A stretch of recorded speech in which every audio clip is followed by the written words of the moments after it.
Hello नमस्कार साथियों, स्वागत है आप सभी का। मित्रों, आज की क्लास में हम सभी देखेंगे विभक्ति कारक परिचय को देखेंगे, विभक्ति को पढ़ेंगे। और जैसा कि हम सभी UP, TGT, PGT, LT grade परीक्षा को ध्यान में रख कर के क्लास चला रहे हैं। और वैसे यूपी पीजीटी की परीक्षा होने वाली है, तो ख़ास करके उस पर फोकस है, यूपी पीजीटी। और इसमें हम सभी जो है विभिन्न संस्कृत साहित्य के प्रमुख रचनाकार और उनकी रचनाओं को पढ़ लिया है। और इसके साथ साथ जो है कुछ व्याकरण के भी प्रश्न आते हैं परीक्षा में, जैसे स्वर संधि हो गया, व्यंजन संधि, विसर्ग संधि, यानी कि संधि से, समास से, विभक्ति से, उपसर्ग, प्रत्यय, शब्द रूप, धातु रूप, काल और अनुवाद, है ना। तो इनसे जो है प्रश्न बनता है परीक्षा में। तो अब जो है हम सभी स्टार्ट कर रहे हैं, व्याकरण के पार्ट पर देखेंगे। तो इसमें आज की क्लास में हम विभक्ति परिचय देखेंगे, विभक्ति के विषय में। और ये क्लास सभी के लिए बहुत ही इम्पॉर्टेंट है, वो चाहे हिंदी के विद्यार्थी हों, चाहे जो है संस्कृत के हों, सभी के लिए बहुत ही महत्वपूर्ण क्लास है ये। आज की क्लास में हम देखेंगे विभक्ति। और जैसा कि हम सभी इसमें देख पा रहे हैं कि क्र धातु में रउल प्रत्यय लग करके कारक शब्द बना है। और क्रिया करोति इति कारकम, क्रियाम करोति इति कारकम, यानी कि क्रिया को करने वाला ही कारक कहलाता है। कारक क्या है? जो क्रिया को करे, क्रिया को करने वाला ही कारक कहलाता है। क्रिया जनकत्वम कारकत्वम, क्रिया का जो जनक है वह क्या है? कारक है। क्रियान्वित्वम कारकत्वम, यानी कि क्रिया के साथ जिसका सीधा संबंध होता है, क्रिया के साथ जिसका सीधा संबंध हो उसे कारक कहते हैं। यानी कि क्रिया को करने वाला ही कारक कहलाता है। सिंपल सी बात एक समझेंगे हम सभी। आगे है जो है, जैसे वन से आकर राम ने सीता के लिए लंका में रावण को बाण से मारा, तो वनात् आगत्य राम सीतैः लंकायां रावणं बाणेन जघान, है ना। इस वाक्य में मारना जो है क्रिया को संपादित करने वाला राम है। अतः राम क्या है? करता है, क्योंकि कौन मार रहा है? राम मार रहे हैं, ठीक है। और मारना क्या हो गई? क्रिया हो गई। और कर कौन रहा है? राम मार रहे हैं, तो राम क्या हो गए? कर्ता हो गए। साथ समझ आया होगा। अगला दूसरा है, क्रिया का प्रभाव जिस पर पड़ता है वह कर्म है। क्रिया का प्रभाव जिस पर पड़े वो क्या है?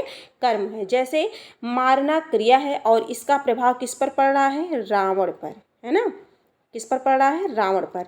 तो कहने का मतलब है कि जैसे जो है वन से आकर राम ने सीता के लिए लंका में रावण को मारा। किसे मार रहे हैं? क्रिया का प्रभाव किस पर पड़ रहा है? रावण को मारा, यानी कि तो रावण क्या हो गया? कर्म हो गया, ठीक है। तो इस तरह से जो है क्रिया का प्रभाव रावण पर पड़ता है और इसलिए रावण क्या है? कर्म हो गया। मारना क्रिया हो गई, रावण कर्म हो गया, और जो मारने वाला है वो कौन है? राम है, तो राम कर्ता हो गए। तीसरा देखेंगे, क्रिया के संपन्न करने में अत्यधिक सहायक करण कहलाता है। यहाँ मारने की क्रिया में अत्यधिक सहायक क्या है? किससे मारने की बात हो रही है? तो बाण से, है ना। तो बाण क्या है? करण है, करण कारक है। सीता के लिए रावण मारा गया, अतः सीता क्या है? संप्रदान है। और वन क्या है? अपादान कारक है, ठीक है। मारने की क्रिया लंका में पूर्ण हुई थी, अतः लंका क्या है? अधिकरण कारक है। लंका में पर ऊपर, है ना, ये अधिकरण कारक है। इस प्रकार इस वाक्य में राम, सीता, रावण, वन, वाण, लंका, इन सभी शब्दों का मारना यानी कि जघान क्रिया से संबंध है, अतः उपयुक्त ये सभी शब्द क्या हैं? कारक हैं, ठीक है। तो शायद थोड़ा बहुत समझ आया होगा आप सभी को। धीरे धीरे पूरा पढ़ेंगे तो ज़्यादा समझ आएगा। कारकों की संख्या कितनी है? 6 है। कारकों की संख्या कितनी है? तो 6 कारक हैं। कर्ता, कर्म, करण, संप्रदान, अपादान और अधिकरण। कर्ता कर्म च करणम संप्रदानम तथैव च अपादान अधिकरणे इत्याहु कारकाणि षट्। कितने कारक हैं? 6। आगे देखेंगे, जिनका क्रिया के साथ सीधा संबंध नहीं होता या जो क्रिया की सिद्धि में सहायक नहीं होते उन्हें कारक नहीं कहा जाता। जो क्रिया की सिद्धि में सहायक नहीं होते उन्हें कारक नहीं कहा जाता। इसीलिए संबंध और संबोधन कारक नहीं माने जाते हैं, क्योंकि क्रिया के साथ इनका साक्षात संबंध नहीं है। तो ये थोड़ा सा कारक चिन्ह है, इन्हें समझना बहुत ही ज़रूरी है, ये बहुत इम्पॉर्टेंट है। और शायद जो है आप सभी को ये रटा हुआ होगा, याद होगा, बस एक प्रकार से थोड़ा सा रिवीजन करने की ज़रूरत है। हाँ, देखेंगे जैसे विभक्ति हो गया, ये सारी विभक्तियाँ हो गई, और ये कारक हो गया, और ये इसका चिन्ह है जिससे हम पहचानते हैं किसमें कौन सा कारक है। तो ये विभक्ति प्रथमा विभक्ति है ना, प्रथमा विभक्ति कर्ता, कर्ता कारक, कर्ता ने, इसका चिन्ह क्या हो गया, ने हो गया। द्वितीया कर्म हो गया, कारक कर्म है, और कर्म में द्वितीय विभक्ति होती है, कर्ता में प्रथमा विभक्ति होती है, और कर्म का जो चिन्ह होता है वो को होता है, कर्म का चिन्ह क्या होगा, को होगा। अब तृतीया विभक्ति जो है करण कारक हो गया, तृतीया विभक्ति करण कारक, करण कारक में तृतीया विभक्ति होती है, इसकी जो पहचान है से द्वारा। चतुर्थी विभक्ति संप्रदान कारक के लिए चिन्ह है पंचमी अपादान, यानी कि अलग होने के अर्थ में, अलग होने के अर्थ में अपादान, पंचमी विभक्ति। ठीक है, आगे हम सभी देखेंगे। अगला है षष्ठी विभक्ति संबंध काके की, रारेरी, नानेनी, मामेमी इत्यादि जो एक दूसरे से संबंधित होते हैं, है ना। ये इसमें कौन सी विभक्ति होती है, षष्ठी विभक्ति होती है। और सप्तमी अधिकरण में पर, और प्रथमा सप्तमी, है ना, और जो है प्रथमा संबोधन, यानी कि प्रथमा विभक्ति से माना जाता है संबोधन को, हे भो अरे। तो आज की क्लास में हम लोगों ने देखा, क्या देखा, हम लोगों ने देखा विभक्ति कारक चिन्ह को देखा। क्रा धातु में लौड़ प्रत्यय से कारक शब्द बना है ना, क्रिया को करने वाला कारक कहलाता है। इस तरह से हम लोगों ने देखा क्या है, क्रिया है, राम करता है ना, मारना क्रिया है, जघान, और इस तरह से हम लोगों ने ये सारी चीज़ें देखी। फिर कारकों की संख्या 6 कारक है, और इसके साथ साथ हम लोगों ने कारक चिन्ह को देखा, और विभक्तियों को हम लोगों ने देखा, इनकी पहचान देखी। अब थोड़ा सा देख लेंगे प्रथमा विभक्ति। प्रथमा विभक्ति स्वतंत्र कर्ता, क्रिया करने में जिसकी स्वतंत्रता मानी जाए वही कर्ता होता है। यह सूत्र कर्तृ संज्ञा करने वाला संज्ञा सूत्र, जैसे मोहन पठति, ध्यान देंगे, मोहना पठति, यहाँ मोहन पठन क्रिया करने में स्वातंत्र्येण विवक्षित है। अतः मोहन क्या हो गया, कर्ता, मोहन कर्ता हो गया। कौन पढ़ रहा है, मोहन, मोहन क्या हो गया, कर्ता हो गया। वाक्य में कर्ता की स्थिति के अनुसार संस्कृत में वाक्य 3 प्रकार के होते हैं। देखिए यहाँ से भी प्रश्न बनता है, संस्कृत में वाक्य कितने प्रकार के होते हैं, 3 प्रकार के। एक कर्तृवाच्य, दूसरा कर्मवाच्य, तीसरा भाववाच्य। मोहना पुस्तकम पठति, यहाँ कर्ता की प्रधानता है, यानी कि मोहन पुस्तक पढ़ रहा है तो कर्ता में प्रथमा विभक्ति हो जाएगी, मोहन कर्ता हो गया। पुस्तकम पठति, पुस्तक पढ़ रहा है, कौन, मोहन पढ़ रहा है, मोहन कर्ता की प्रधानता है।